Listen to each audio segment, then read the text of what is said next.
homework for episode 3, and that was called Story. I just want to quickly remind everybody that there is a way that you can participate in the process projects immediately. If you go on theprocessprojects.net, there is a survey where you can suggest your name ideas for the robot and the monster.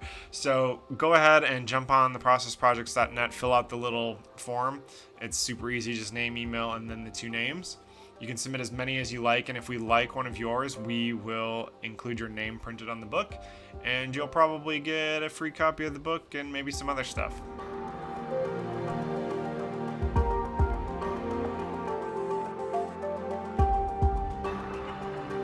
So last time on episode 3, which was called Story, Carlos and I broke down the story into its bullet points.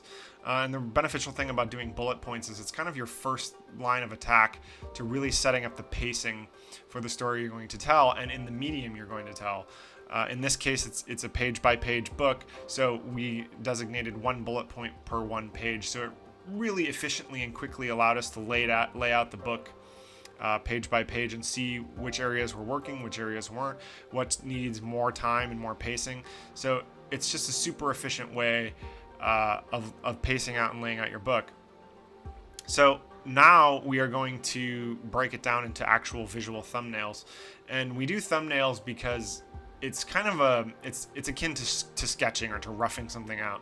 It's a really fast and easy way to get iterations and versions of your idea, and because they're small and because they're really loose and rough, you can just quickly go through 5, 6, 7, 8, 9, 10 before you find the one that really works.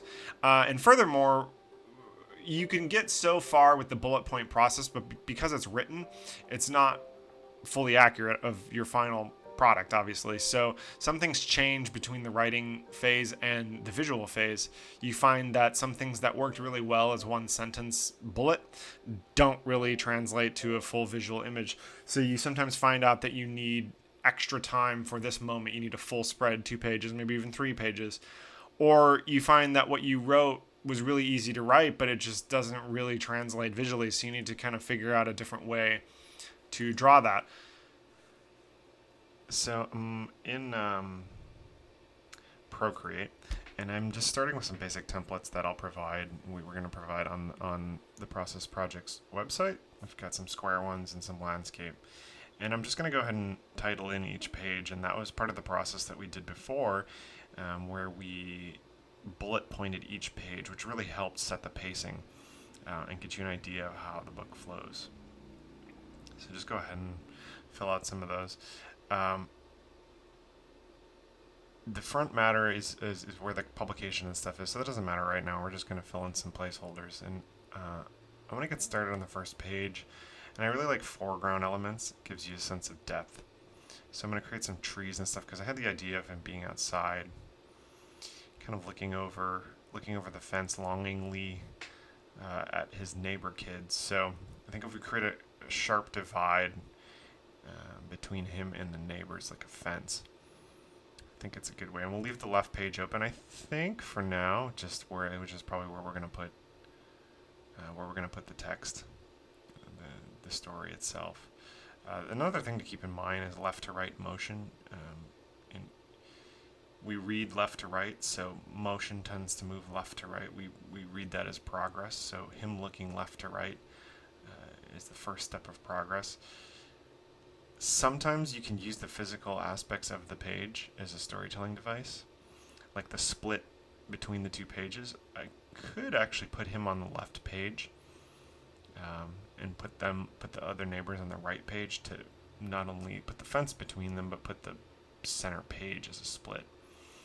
For right now, I want to keep them together as though we're implying maybe that's where the story is leading, but it's the first page and we kind of want to leave it kind of open.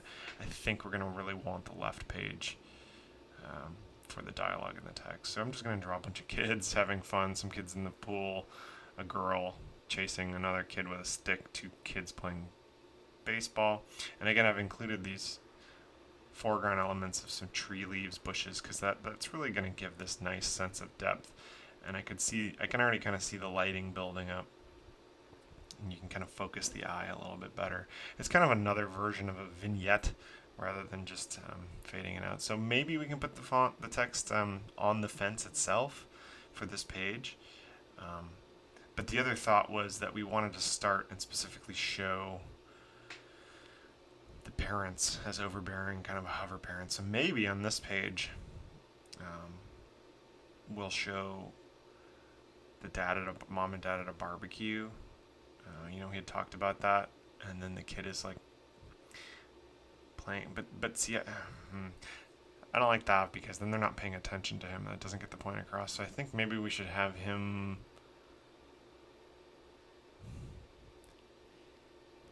sitting. A little like kids. I think what we need to do is he should be on the ground, playing with some toys on the ground, and then probably the parents should be behind him with one of these baby leash things that you see. I think, and his toys are just out of reach. It's like even the toys that he's allowed to play with are kind of off limits, and then the parents are. And what I've done here is I've put the parents between him and the next page, between him and his goal. So he's looking left, looking backwards. It's kind of a regression of story, and the parents are a divider between him. So if we don't put the physical page between the robot and the other kids, we could put the parents as sort of his blocking force. Because him looking back for his toys is a regression, and him looking forward over the fence to the kids is sort of alluding to where the story is going to progress.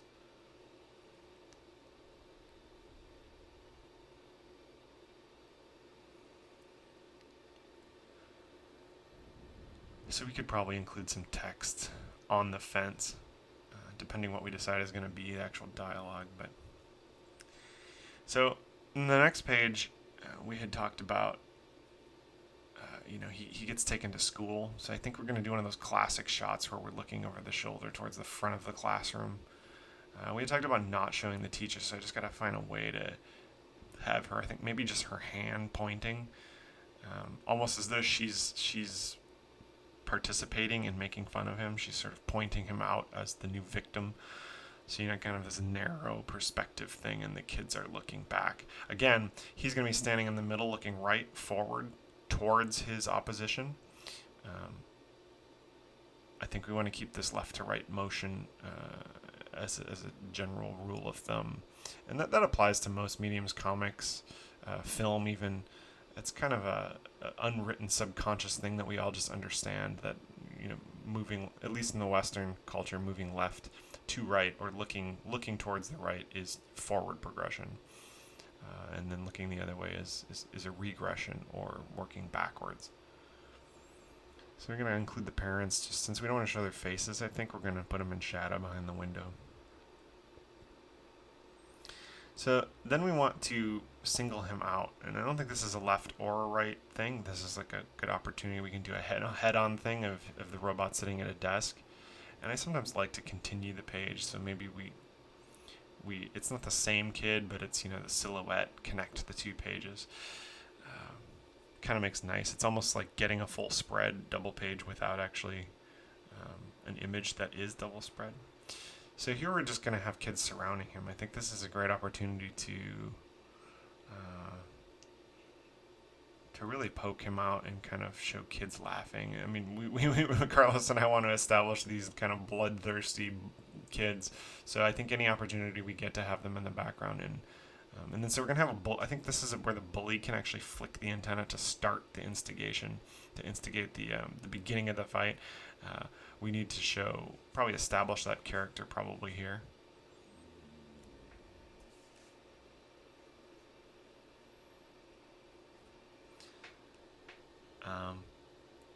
And then I think this is maybe a moment of slight regression.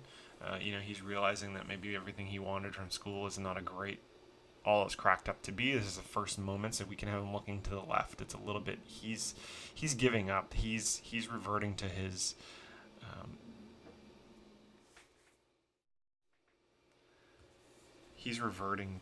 kind of introverted giving up type of personality. So having him look left, I think, is a good idea here. And we can have the bully.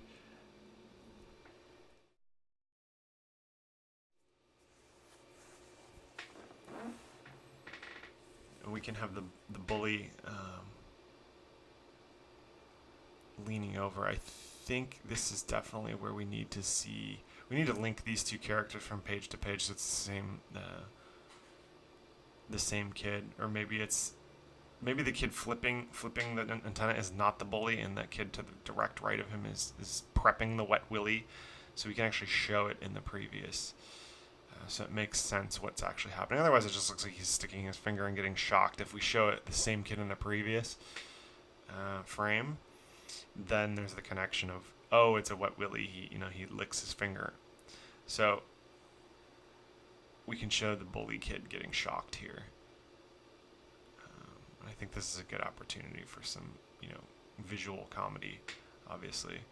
Maybe the other dialogue could be where the desk, on the front of the desk, or just below in sort of a faded vignette area.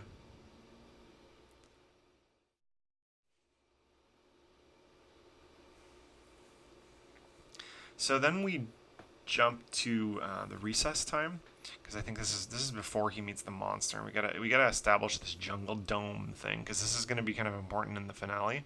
So we can show the kids playing, and this is sort of like, obviously we're exaggerating the size. They're not normally this big, but I think we want to make it feel really big, because at the end it has to be menacing. So here I think the robot is he's testing his characteristics. He's being a little extroverted, so he's going to face the right again. We need to progress right. He's facing the jungle dome. We can show the school in the background just to sort of establish. Since we didn't have an establishing shot before, we can always establish one a little bit after. That's not that unusual. So I think we'll put him, and I think the bully is sort of chasing after him at this point. So I don't know if we could put the bully between him and the jungle gym. If we make him. This is sort of him having him face right but looking back. So it's like he's about to test his extroversion, kind of test his limits, but then he's looking back over his shoulder. He's not sure of himself. So maybe this would work. The other option is maybe we do like we did in the first page with the parents, and we put the bully between him and the jungle gym. Now, the bully needs to confront the robot, right? It's kind of, I'm looking for a composition. Maybe we don't actually show the confrontation. We don't really have time for that, given what our bullet points have shown. So maybe this is a moment for a full spread, right? This is kind of an important moment. The bully has won. He's attacked the kid and showed him who's boss. So let's set up the left page as the bully territory, and we're going to use that trick I mentioned in the first page. We're going to actually separate. We're going to separate the bully from the robot and the other kids, so that the robot is truly visually isolated. So we're going to put the bully and the kids and the bloodthirsty kids on the left, looking right, and we'll put the robot beat up on the right side looking left, because it's a little bit of a regression point. And then I suppose we could include, the teacher has to come and kind of break it up, because we have to call for lunchtime, and this is how we get them back inside. So maybe she's calling them out, and maybe she could be ringing a bell, but having her point at the bully, but also kind of visually pointing at the door to the school gets us two things at one time. Maybe we could push her back further into the background. But right now, I think I don't want, and notice I don't want her between the robot and the bully, because that would imply her power, and that would imply that she can stop this. And this is really something the robot kid needs to figure out. So we don't want to put her between the two. Visually, if we put her behind him, it's kind of like, yeah, she's got his back, but in the fight, she's not really. And really, her purpose there is to be calling lunchtime. It's less of a breaking up the fight. So then this is the big moment where the robot comes to the lunchroom, and he has to make a decision. So I think this is definitely an opportunity for a full spread. And again, we can split him from the monster by the page in the divide. But notice he's looking right. It's a progression. He has an opportunity to move forward, and so therefore the monster's on the right, looking towards him. And then I think we can get this nice deep shot of these scattered tables in this big, massive, deep lunchroom with all these kids just kind of crowded around, and it's like there's no seats at all. We could maybe do something graphical with these lights and get a little bit of God Ray type of, halo effect on the monster. Even though he's a big hairy monster, like we could illuminate him as this is your potential choice. And then we just have to fill up all the other tables with these kids. And I think this is kind of a nice. We get a full sense of depth and include these kids that are looking back at him nasty, like, ugh, don't sit by us. I think this is. I don't know what's wrong with this kid. He's got some sort of.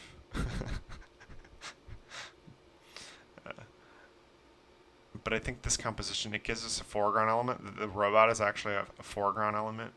And then, we progressively get deeper with the size of the kids and all the way back, and he has to actually, the kids are between him and his goal, right? So again, we're putting something between him and his goal. So he has to actually march through the lunchroom, through this mass of kids. So that's something to always keep in mind when you're telling a story, like what's between your hero and their goal. And you're not only telling that story-wise, but you can visually represent it. And I think that's a really easy and strong way to reinforce the idea in the story that you're trying to tell. So I think there's. We had talked about possibly there being a choice of an empty seat at one of the other kids' tables where he could sit, but he doesn't. He actually chooses the monsters. So maybe we'll empty one of those.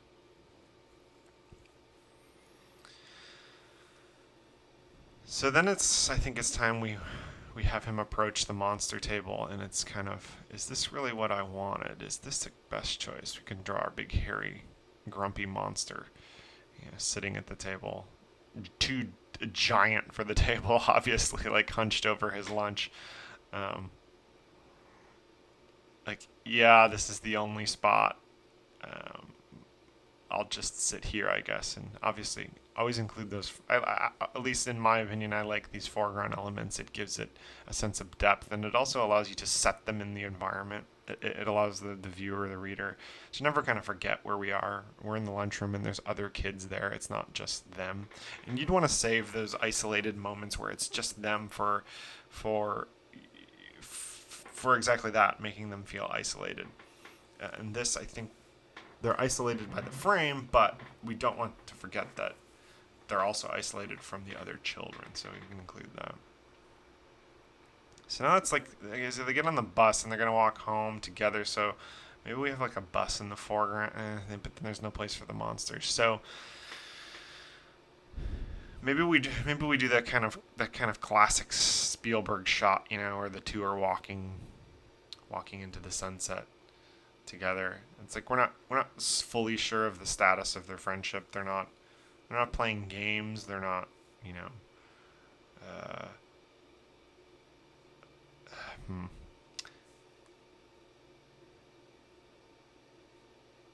Maybe we do kind of a curved road that zoops off into perspective with the buses, the row of buses. I mean, I'm sure everybody remembers that. It's like after school, it's like the big line of buses that all the kids jumped on.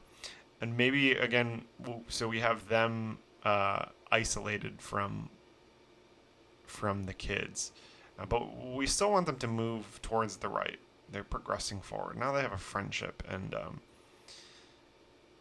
I think we can, maybe by showing the back of them in that kind of Spielberg shot might be nice. We're not sure if their friendship, maybe the little robot's looking up towards the monster telling him a story or something. It's kind of, hey, look, they're talking and they're somewhat of a friendship, but it's not. I don't know if we want to show them playing and having a good time yet. I don't know. So then we show the next morning, where they're going back to school, and this is where the robot's no longer alone. He has a friend, but we're talking a little bit about metaphorically, story-wise, that maybe the monster is not actually there, and we don't want it to be too obvious. But to make that happen, is we put the monster behind the robot, in much of the same way that we did the teacher, because it implies that he's there and he's got his back, but he's not in between him and the bully yet. This is still the robot's task to figure out. And just by simply having the robot look slightly to the right, that implies that there's a progression forward. And we can have the bully, hey, kid, pointing him out, like, this is again, like, hey, it's not over. And again, we get that nice deep sense of perspective, and we can ground them in the environment with the foreground bus driver and the foreground kids all the way to the back. So then the bully, I think he attacks the kid at this point. So we can maybe have the monster, he's pushing him up against the monster. He's sort of falling back. Definitely want the kid kind of coming in and taking over the frame a little bit, because he's kind of taking over the story at this point. So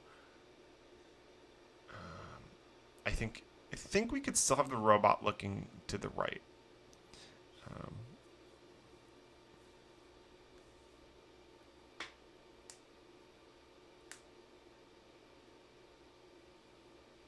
So let's work on the second page now.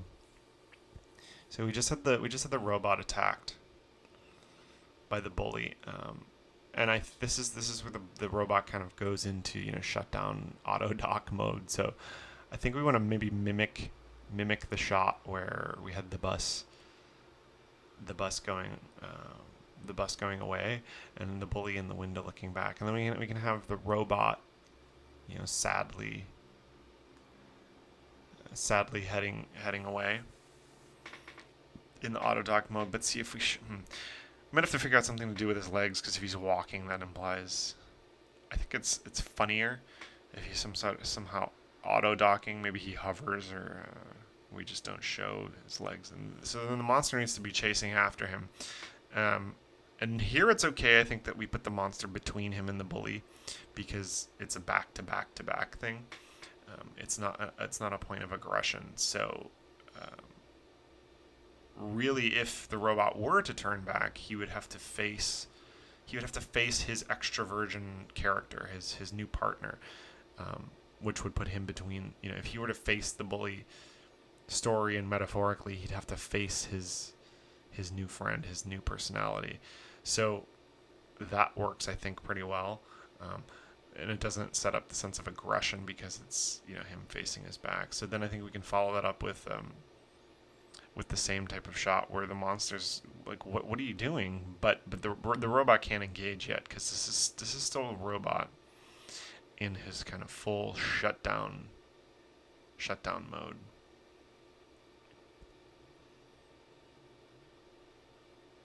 And I always like to include foreground elements. It just makes a flat shot look a little deeper, and we'll put a little mailbox in the front, or maybe there'll be some trees, and then the far off hills or house peaks, whatever we decide where to locate this.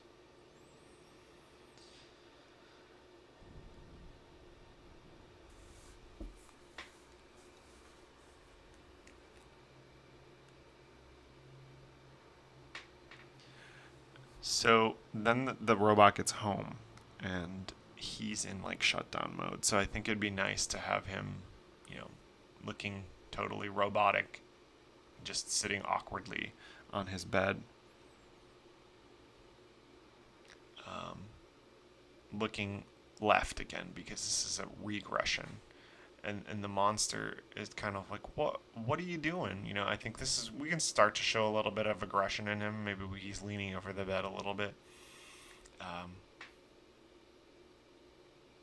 but definitely have them looking, at least the robot looking left, because this is his full point of regression.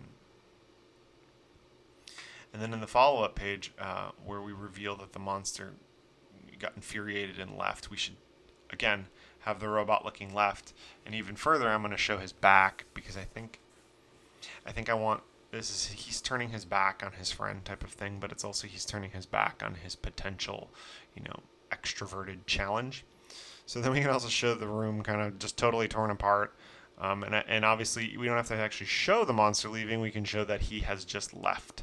So an easy way to do that is the old classic, there's the windows open and the curtain blowing. We could show, footprints out of the window if it's not clear enough. We could just show the very end of his foot, his hairy foot, leaping out. But we want to show that his room has been totally destroyed.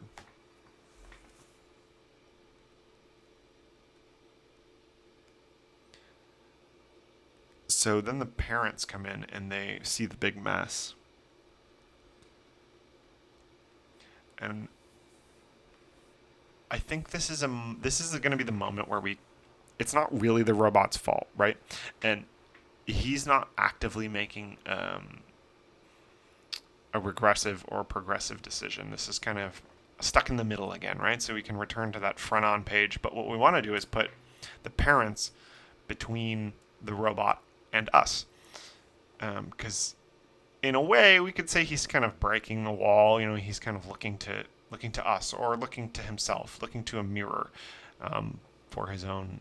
But more importantly, he's not moving forward or back. This is a moment of testing. So we want to have him looking forward. And the parents in the foreground is just an easy way to not show their faces more than anything else. But again, I really like the foreground element, because we can make it dark and we can make them kind of a little bit ominous and like punishing. What did you do here? And so, he doesn't listen to them. He is infuriated. This is when we first see him not being regressive and introverted. So he needs to be storming, bullet to the right, moving forward, right? And even like a storming motion. I kind of like the flat profile look, and maybe even in this one we don't have a foreground element, because like I said before, you save those moments for kind of when you really want to isolate. Like, this is about him and this is about how mad he is. So you can just kind of have him floating in that grass like, I'm determined.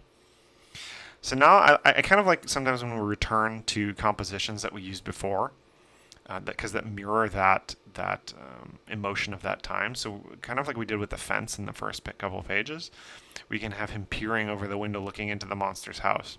But the monster's not there, because before he was looking longingly like, oh, I want to hang out with those other kids. This time he's saying, I need to go confront that monster, but things have changed.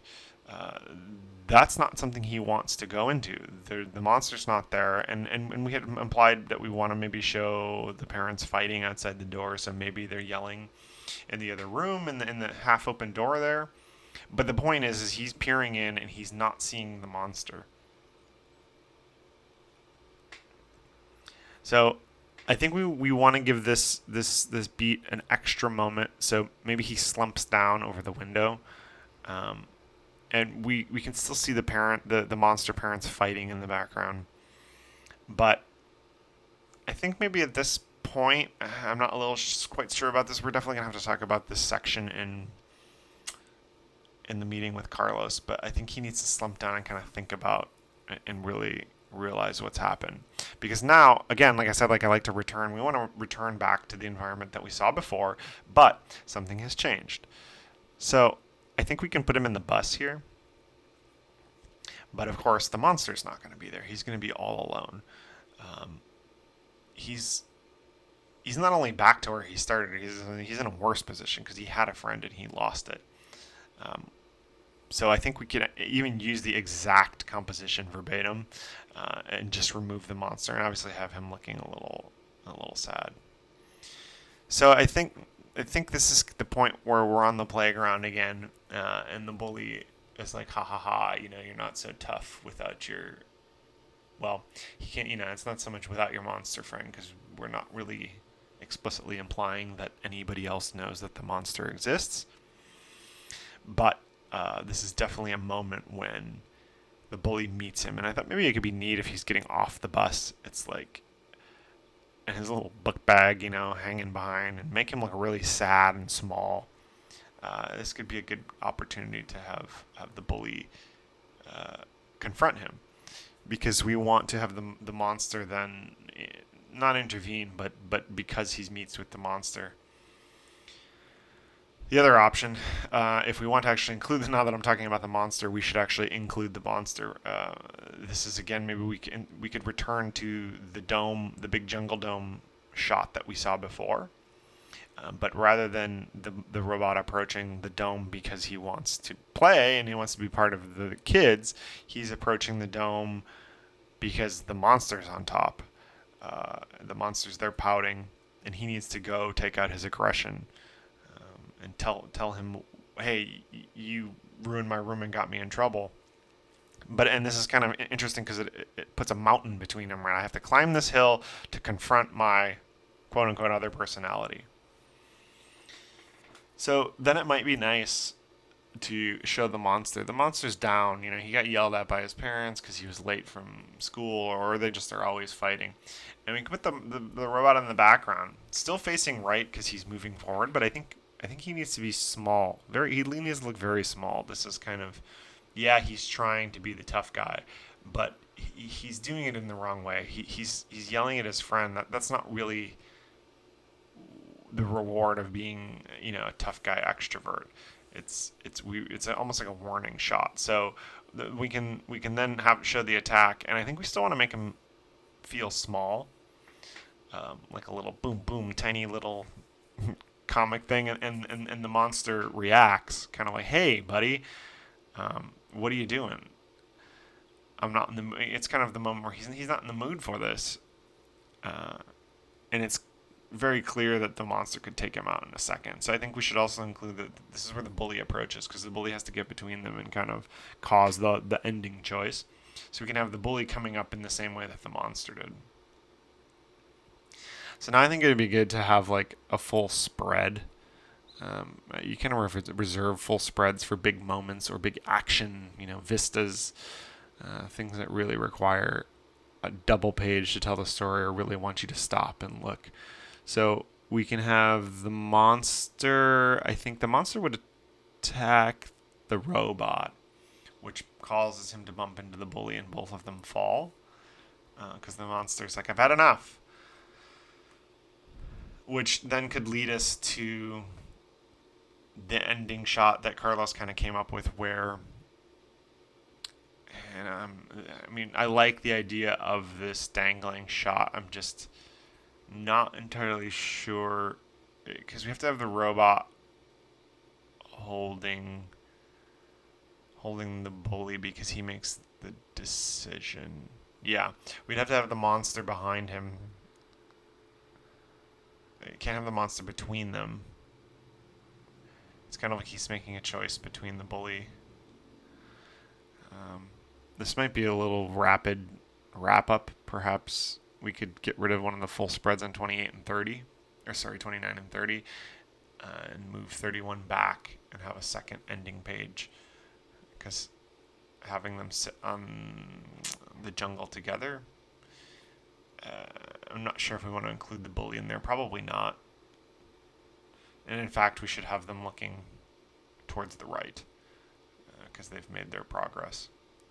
But perhaps, I think, we'll see what Carlos has come up with, but I think we'll probably want to get rid of part of 2930, move 31 back, have another shot in there where we're, resolving the bully story, and then the monster and the robot get their own moment on their own page. Maybe even, depending how we reorder stuff, they get their own moment on a full spread. So these are the 32 pages, the panels that I've come up with. Once we reorder, figure out how much front matter, back matter, title pages, and depending on what Carlos has come up with, where we put full spreads and breathe a little air into the pacing, we may end up with more than 32 pages. But as you can see, that's kind of, I think the things you want to keep in mind are the left to right motion. I think that's a big aspect of visual storytelling in comic books, comic pages, storyboarding, drawing, illustration, book pages, as well as film. It's kind of a subconscious thing. It's left to right. And I think that's something we'll want to keep in mind moving forward. And then also keep in mind what medium you're actually working with. Like, remember that this is a page, and that there are edges of the page, and there's a divide in the middle, and you can use all of that for your storytelling. And it may sound silly that putting the physical page divide between two characters somehow tells a story, but it really does. There's a lot of subconscious things that you pick up on visually that aren't even explicitly said, but that just like sell that point and really push it home. So just keep in mind the medium that you're working with. If it is indeed an illustrated book, keep in mind the format and the limitations, and really take advantage. And so that's pretty much it. That's the thumbnailing stage. And I really encouraged you to do many, many variations of the thumbnails. Now, there are some things in here that I addressed that I would change or I might do differently, but because we're documenting this, I'm going to wait and discuss it with Carlos and document that process for you guys. But the nice thing about the thumbnailing stage is you can do many iterations, and I really highly suggest that, because you're working from afar and on a small scale.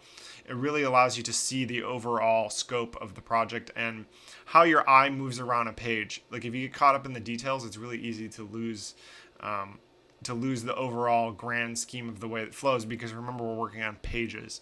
And it's also a good time to remember what medium you're actually working with, the limitations of your medium, and how to use those to your benefit. Like using the page divide as an actual kind of subconscious divide among characters or among visual components of the page. It's also a good time to remember left to right motion and kind of how you're moving through the book and how that actually helps you tell the story. So I hope you enjoyed this episode, and be sure to follow along at theprocessprojects.net, where you can comment, critique, get involved, ask questions about the software or methods. And also, don't forget to sign up and suggest names for the monster and the robot, and your names could be featured in the book and your name printed in the book. Thanks a lot.